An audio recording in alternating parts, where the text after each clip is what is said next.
찬송가 199장 함께 찬송하시겠습니다. 찬송가 199장입니다.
찬송하시겠습니다.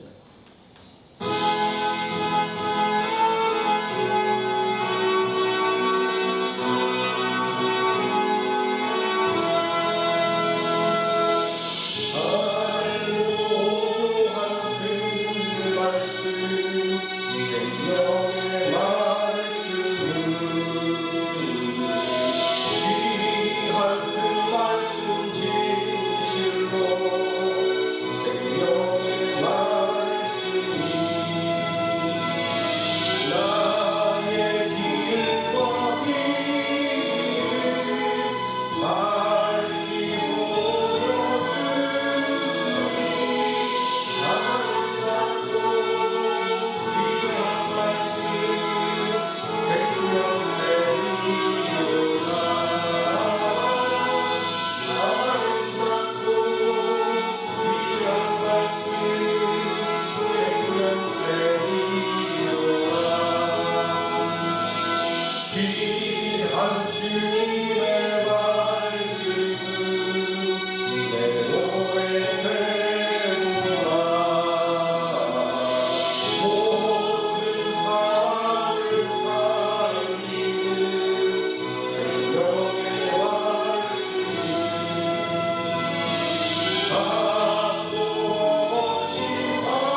201장 찬송하시겠습니다.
사도신경 하심으로 신앙 고백드리겠습니다.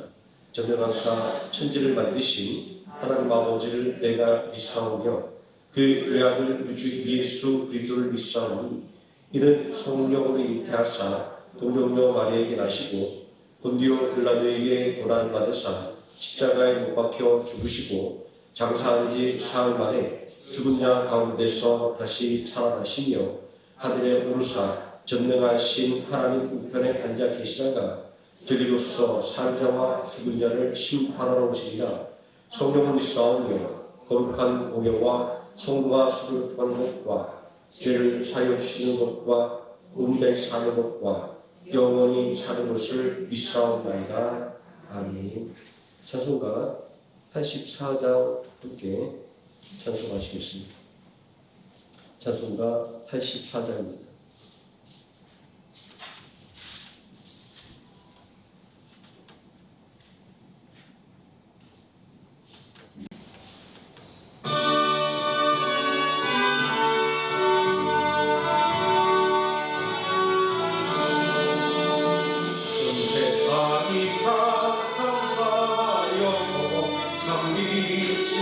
없었더니 그 나은 영광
눈이 어두워도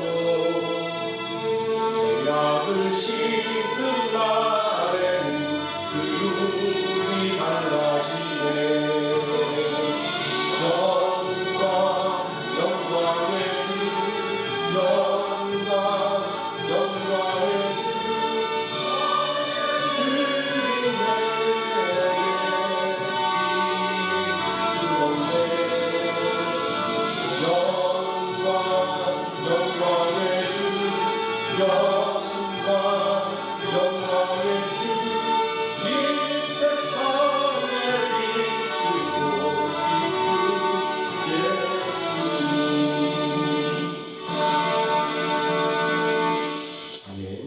이 시간 함께 은혜 받은 하나님의 말씀 로마서 7장에서 함께 보도록 하겠습니다. 로마서 7장 15절에서 25절까지 말씀입니다. 신약성경 248페이지 로마서 7장 15절에서 25절까지 제가 먼저 한 절 읽고 우리 성도 한 절씩 교독하시겠습니다. 내가 행하는 것을 내가 알지 못하노니 곧 내가 원하는 것은 행하지 아니하고 도리어 미워하는 것을 행함이라. 내가 원하지 않는 것을 행하며 내가 이로써 율법이 선한 것을 시인하노니 이제 그것을 행하는 자가 내가 아니요 내 속에 거하는 죄니라. 내 속은 내 육신에 선한 것이 거하지 아니하는 줄을 아노니 너는 내게 있으나 선을 행하는 것은 없노라. 내가 원하는 바 선은 행하지 아니하고 도리어 원하지 아니하는 바 악을 행하는도다. 만일 내가 원하지 아니하는 것을 하면 이를 행하는 자는 내가 아니고 내 속에 거하는 죄니라. 그러므로 내가 한 법을 깨달았노니 곧 선을 행하기 원하는 나에게 악이 함께 있는 것이로다. 내 지체 속에서 한 다른 법이 내 마음의 법과 싸워 내 지체 속에 있는 죄의 법으로 나를 사로잡는 것을 오는도다. 오라 나는 공부한 사람이로다. 이 사방의 몸에서 누가 나를 건져내랴. 우리 주 예수 그리스도로 말미암아 하나님께 감사하리로다. 그런즉 내 자신의 마음으로는 하나님의 법을 육신으로는 죄의 법을 섬기노라. 아멘. 찬송가 252장으로 찬송하시겠습니다.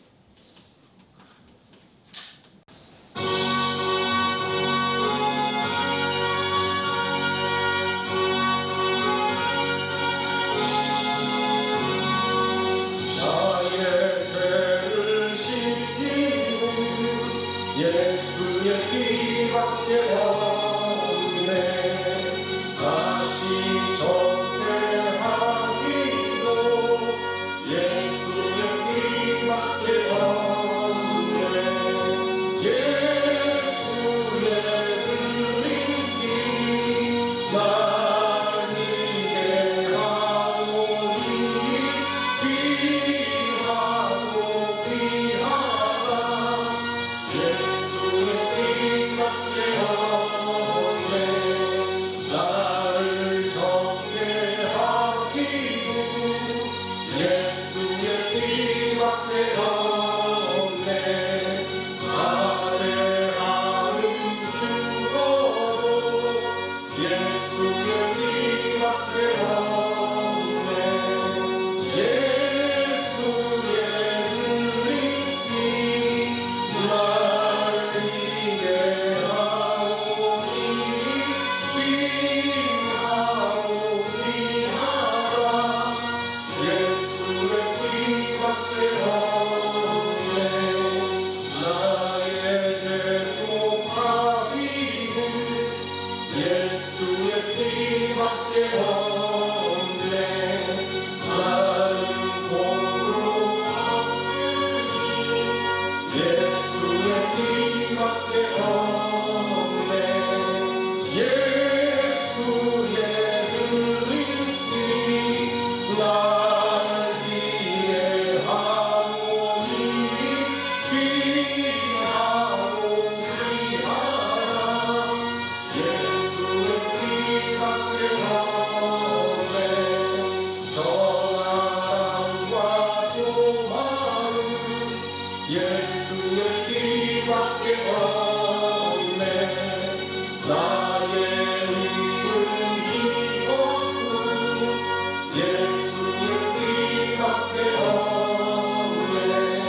말씀을 들으면서 함께 기도하도록 하겠습니다.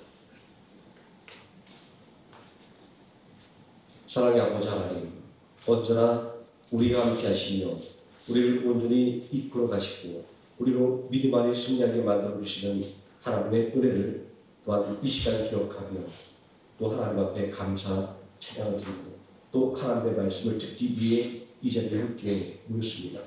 전능하신 아버지 하나님, 이 시간 온전히 하나님께서 주관하여 주시고 지켜주심으로 말미암아 악한 원수마귀 원수에 조금 더 틈타지 못하게 해주시고 오직 하나님 주시는 은혜와 기쁨만이 충만한 시간 되게 하여 주시기를 원합니다.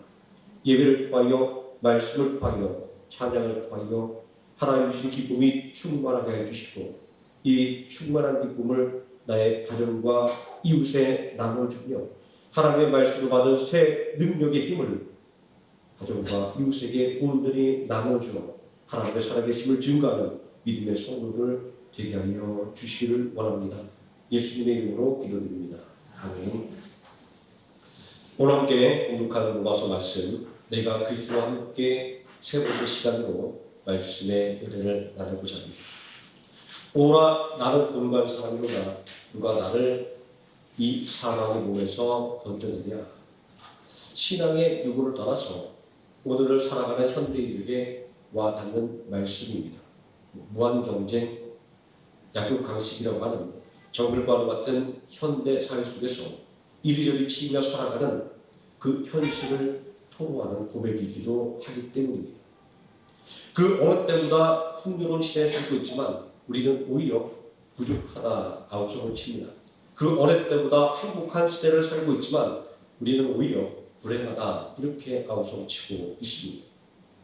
만족을 모르는 시대에 행복은 존재할 수가 없습니다. 돈이 많다고 행복한 것이 아닙니다. 학벌이 좋다고 행복한 것도 아닙니다. 사회적인 지위가 높다고 행복한 것이 아닙니다. 만족하지 못한다라는 말입니다.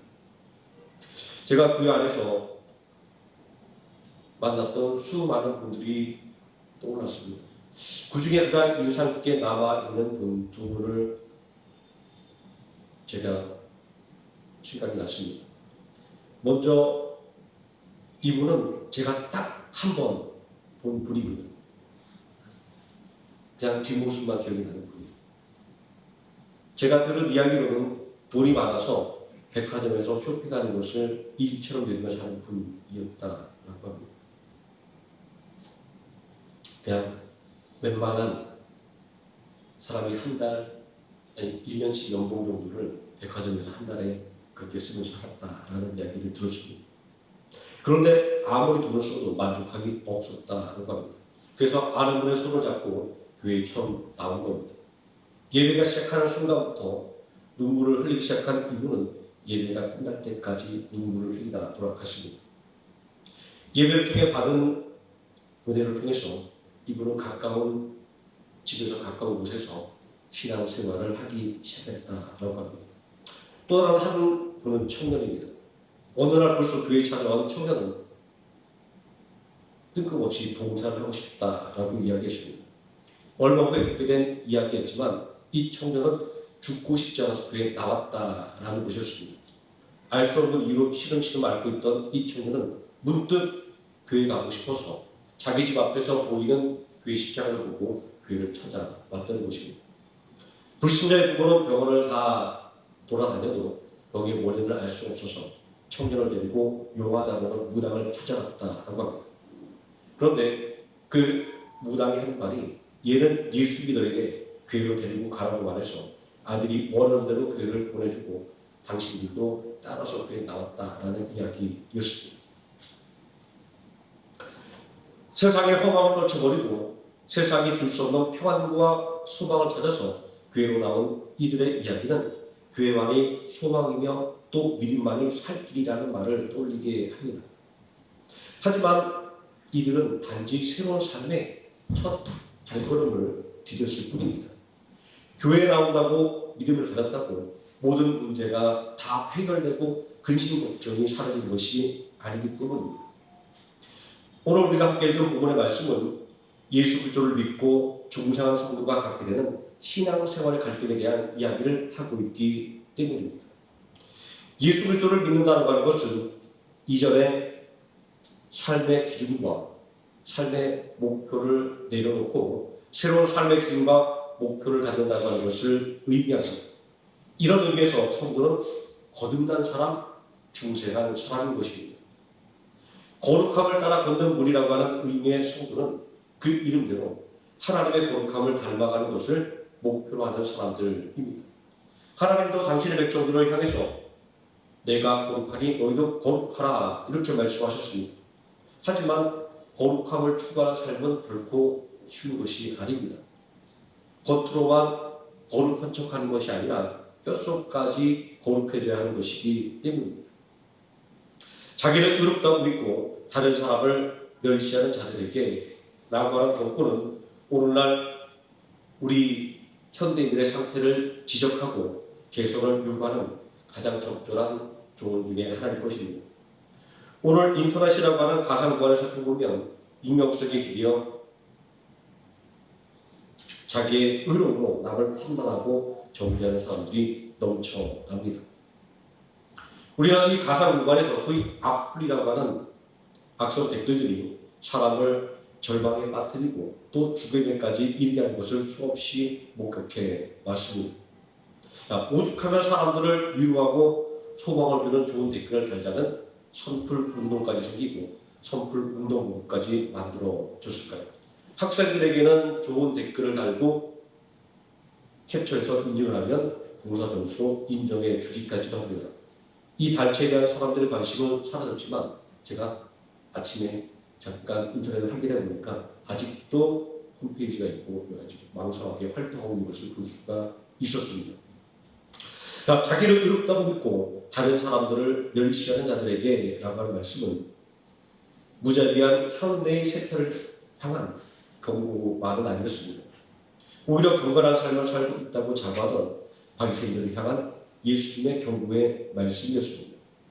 누가복음 18장 9절 이하에 나오는 비유 속에서 바리새인들이 얼마나 경건한 삶을 살고 있는지를 확인해 볼 수가 있습니다. 토색과 무리와 가늠을 하는 자들과 같지 아니하고 세리와도 같지 아니함을 감사하나이다. 악에서 죄악에서 멀리 떨어진 삶의 모습을 그들의 입을 통해서 알 수 있습니다. 또 나는 일에 2번씩 금식하고 또 소득의 11조를 드리나이다 라는 말씀 속에서 바리새인들이 얼마나 교리적인 의무를 성실하게 수행하고 있는지도 확인할 수가 있습니다. 진짜 모범적이고 그리고 본받을 만한 그런 모습이 아닐 수가 없습니다. 오늘날에도 이런 성도가 칭찬받고 본받을 만한 신앙으로 떠받들어집니다.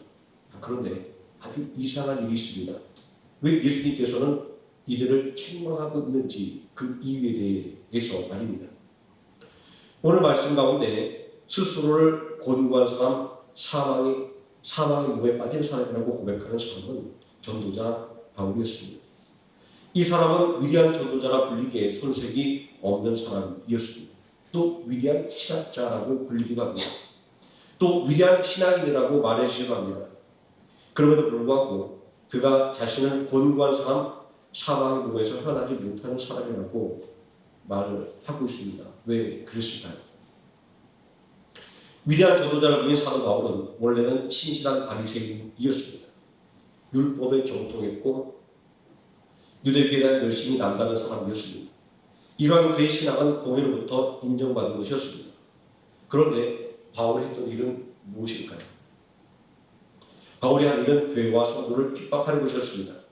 사도행전 8장 3절에 보니까 사울이 교회를 장멸할 때 각 집에 들어가 남녀를 끌어다가 옥에 넘기니, 또 사도행전 9장 1절과 2절에 사울이 주의 제자들에 대하여 위협과 살기가 등등하여 대제사장에게 가서 담에서 뼈로 회당에 가져갈 공문을 청하니, 이는 만일 그 도를 따른 사람을 만나면 남녀를 막론하고 결박하여 예루살렘으로 잡아오려 함이라.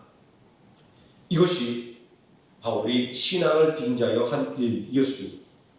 자신의 의의 기준에 비춰볼 때 이러한 일은 너무나도 당연한 일이었던 것입니다.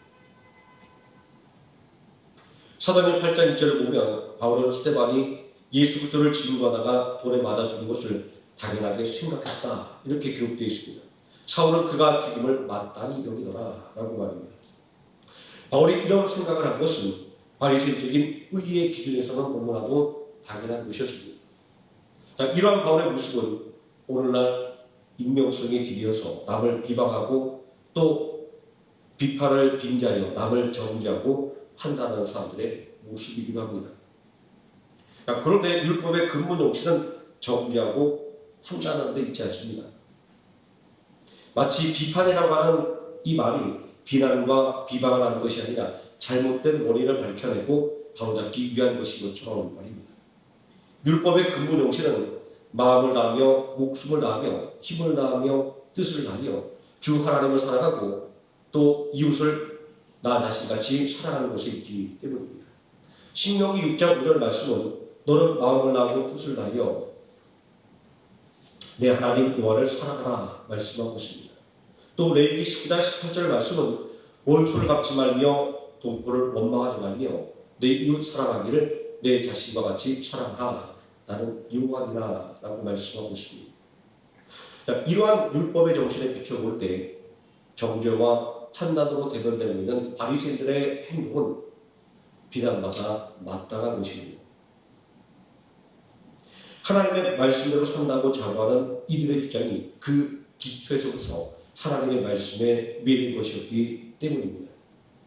교회를 장렬하고 성도를 핍박하러 가던 다메섹 길에서 구원하신 예수를 만난 바울이 깨달았던 것은 이러한 바리새인적인 의의 부조리함이었던 것입니다.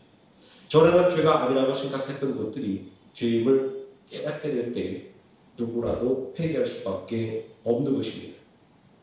회개하라 천국이 가까이 왔느니라는 세례 요한의 메시지를 듣고 죄를 깨닫는 세리들은 무엇을 해야 되는지 물었습니다. 죄를 깨달은 우리는 무엇을 해야 되는지 또 진지하게 물었습니다. 그들에게 요구되는 것은 회개였습니다.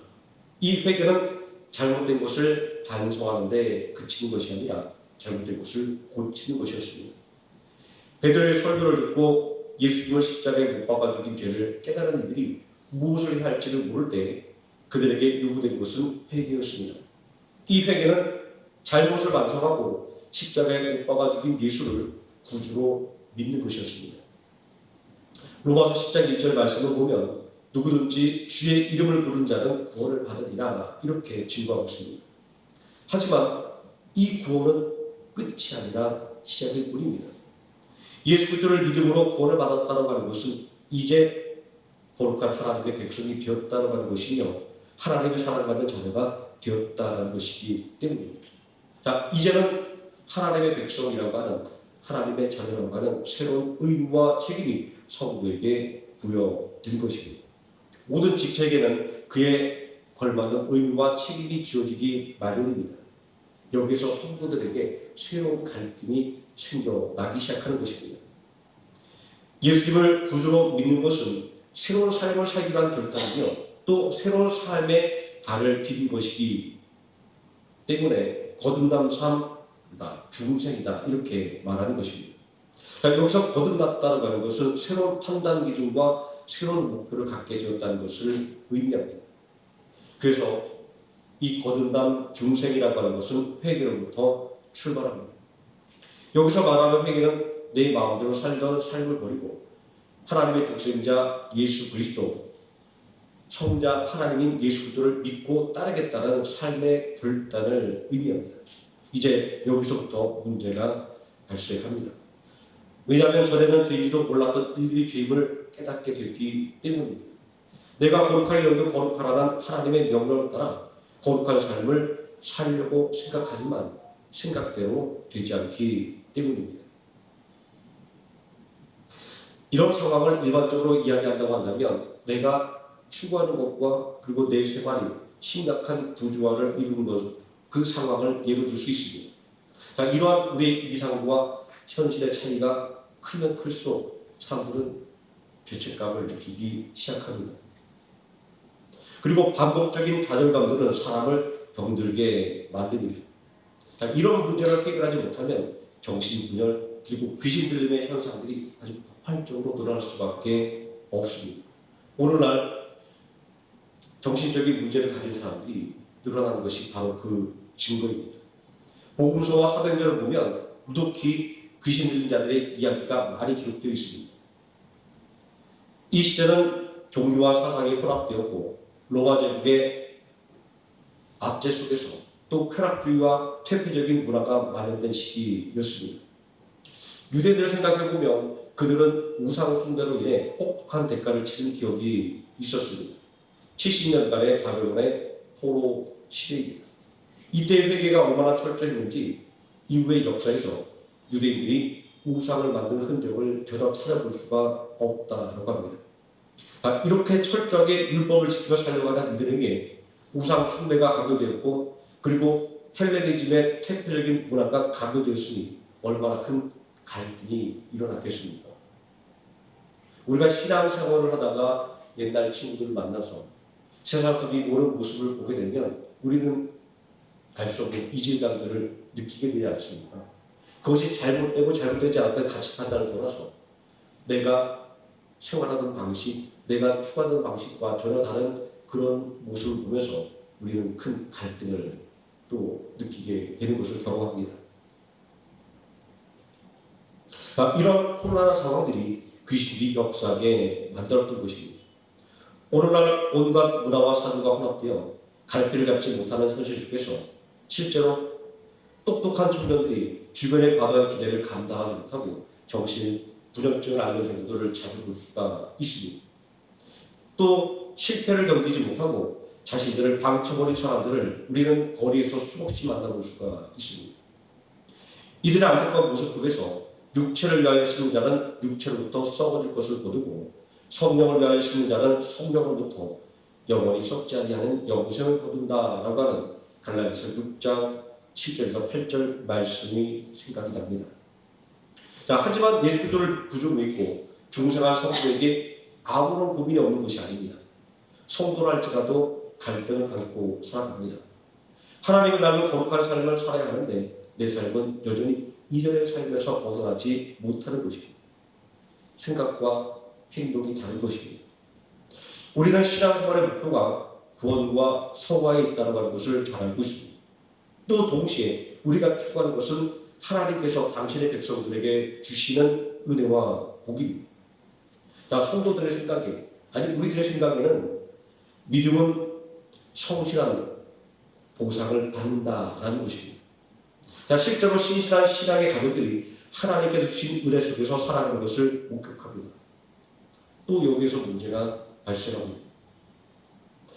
믿음이 추구하는 거룩한 삶이라는 신앙의 본질적인 목표와 그리고 거룩한 삶을 사는 이들에게 주어지는 상급으로서의 풍요와 성공이라는 이 열매 삶에서 말입니다. 우리의 마음이 어디 있는 것인가 라는 것이 아주 중요합니다. 거룩한 삶을 우선하느냐 아니면 거룩한 삶을 사는 결과로 얻게 되는 열매에 있느냐라는 것입니다.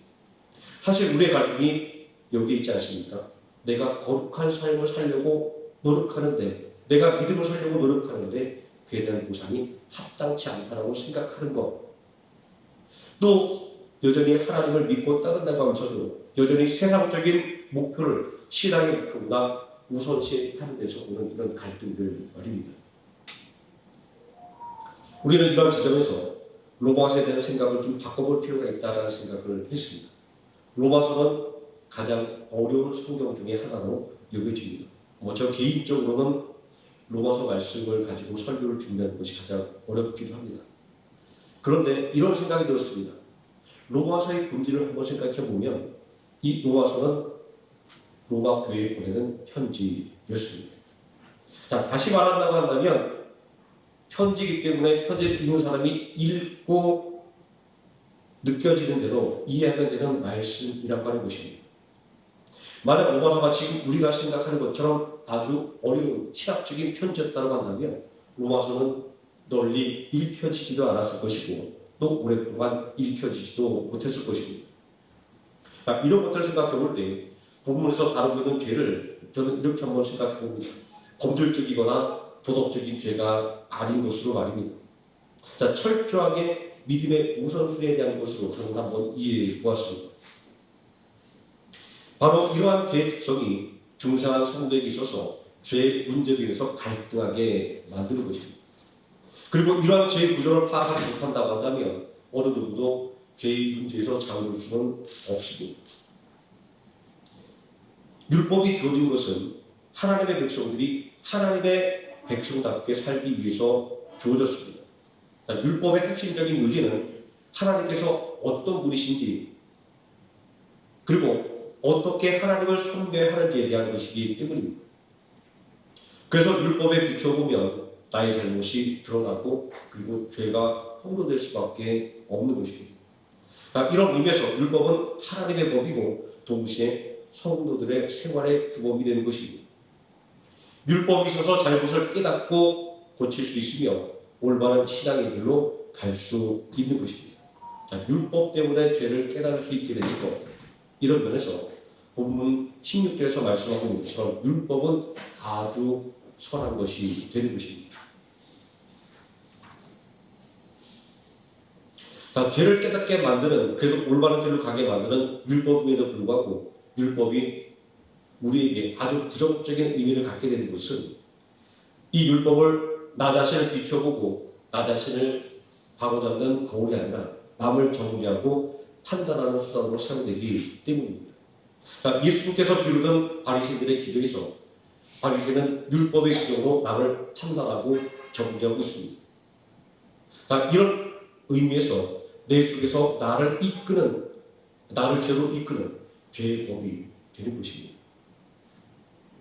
하나의 율법인데 그 율법을 향한 사람의 마음에 따라서 하나님의 법도 되고 그리고 죄의 법도 되는 것이, 이것이 바로 성도가 넘어야만 되는 믿음의 갈등인 것입니다.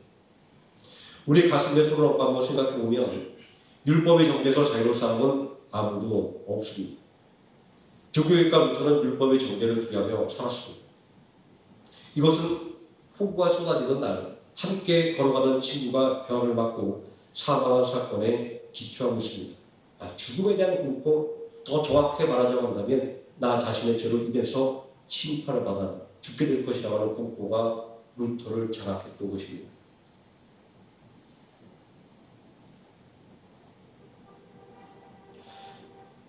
루터는 율법을 지키는 것으로 심판을 면하려고 했습니다. 그러나 루터는 율법을 지키는 것으로 자신을 구원할 수 없다는 하는 것을 깨닫고 절망에 빠질 수밖에 없었습니다. 이러한 절망에서 루터를 구원한 것은 바로 믿음이었습니다. 로마서 1장 17절에 복음에는 하나님의 의가 나타나서 믿음으로 믿음에 이르하니 기록된 바 오직 의인은 믿음으로 말미암아 살리람과 같으니라 라는 말씀 속에서 루터는 심판의 두려움 속에서 벗어날 수가 있었던 것입니다. 우리는 여기서 율법에 대한 생각을 좀 다시 한번 정리해 볼 필요가 있습니다. 왜냐하면 믿음으로 얻는 구원을 이야기할 때 대체적으로 율법은 악한 것으로 그렇게 치부되고 말기 때문입니다. 때로는 필요 없는 것으로 여겨지기도 합니다. 하지만 절대로 그렇지 않습니다. 율법은 죄가 무엇인지를 드러내는 도구이고 또 무엇이 선인지를 알게 하는 지표가 되기 때문입니다. 이런 면에서 율법이 주어진 목적은 분명합니다. 현재의 내 상태가 어떠한가, 그리고 중생한 내가 지향해야 될 것이 무엇인가라는 것입니다. 이 율법이라는 것은 양날의 검과 같습니다. 율법은 죄책감을 이끌어내는 점에서는 회개의 시발점이 되기도 합니다.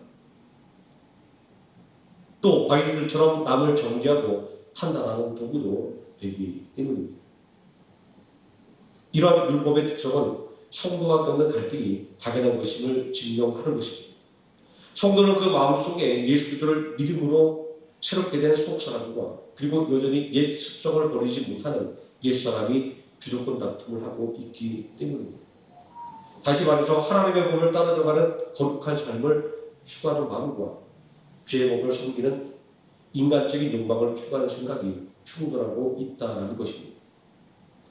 이러한 신앙의 갈등을 오라가는 곤고한 사람보다 이 사망의 몸에서 누가 나를 건져내냐라고 표현할 수밖에 없는 것입니다. 루터가 했던 고민도 이와 동일한 것이었습니다. 바울은 이 문제에 대한 해답을 예수님으로부터 찾아냈습니다. 자신을 죄와 사망의 그늘에서 해방하는 것은 성도를 위하여 고난당하신 예수 그리스도의 십자가였던 것입니다. 그래서 우리 주 예수 그리스도로 말미암아 하나님께 감사리로다라고 고백을 했던 것입니다. 루터가 찾은 답도 동일한 것이었습니다. 복음에 나타난 의라고 하는 것은 바로 예수 그리스도였습니다.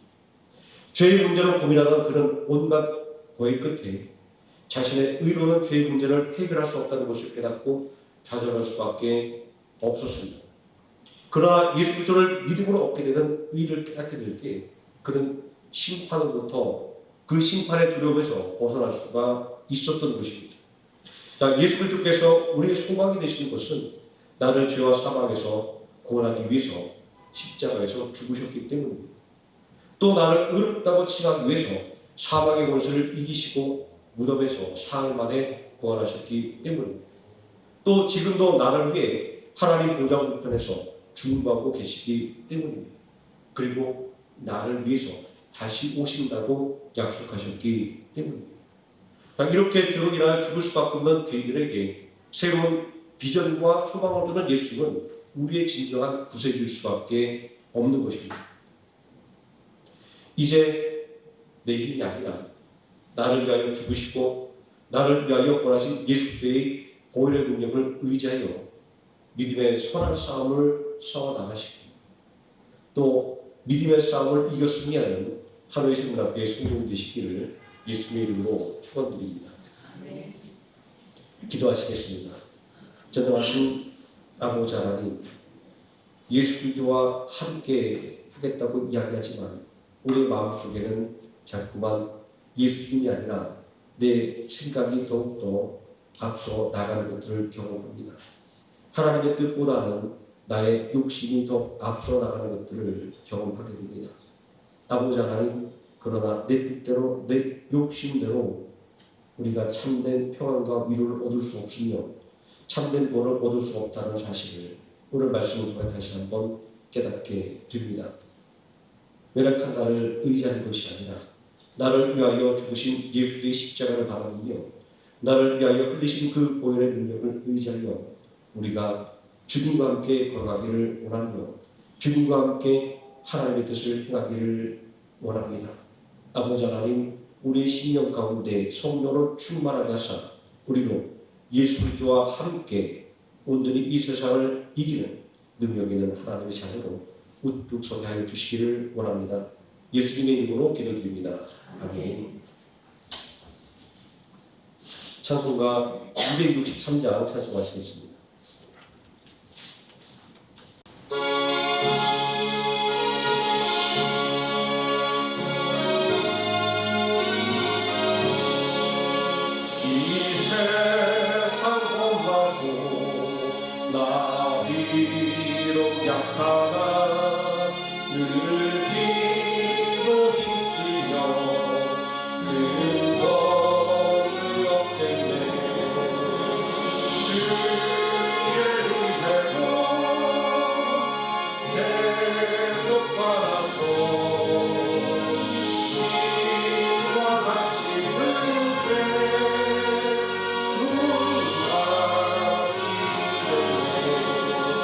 주님의 권능을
기도하시겠습니다. 하늘에 계신 우리 아버지여, 이름이 거룩히 여김을 받으시오며 나라에 임하옵시오며 뜻이 하늘에서 이루어진 것 같이 땅에서도 이루어지이다.